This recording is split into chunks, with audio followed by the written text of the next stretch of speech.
அன்பு பிரியமானவர்களை, நீங்கள் ஒன்றே ஒன்று மட்டும் உங்கள் மனதில் நீங்கள் நினைத்து கொள்ளுங்க. எங்கே போனாலும் எங்கே வந்தாலும் என் வாழ்க்கையில் நான் எதை செய்தாலும் என் தேவன் என்னோடு கூட இருக்கிறார். அதை மட்டும் நீங்கள் விசுவாசிங்க. நான் தனியாக இல்லை, ஒருவர் என்னை பார்த்துக்கிட்டே இருக்கிறாரு, அவருடைய கண்கள் என்மேல் நோக்கமாக இருக்கிறது அப்படின்னு நீங்கள் நம்பிக்கையோடு அதை மட்டும் நீங்கள் விசுவாசிங்க. அவர் சொல்கிறாரு, நீங்கள் போகும் இடமெல்லாம் நான் உன்னோடு கூட இருக்கிறேன்னு சொல்கிறாரு. பலம் கொண்டு திடமானதாக இரு, கலங்காத, திகையாத. நீ போகும் இடமெல்லாம் உன் தேவனாகிய கர்த்தர் உன்னோடு கூட இருக்கிறார்.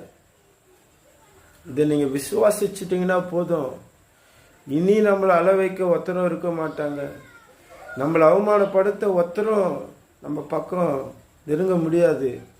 நீங்கள் இதை விசுவாசிங்க. உங்கள் குடும்பத்தை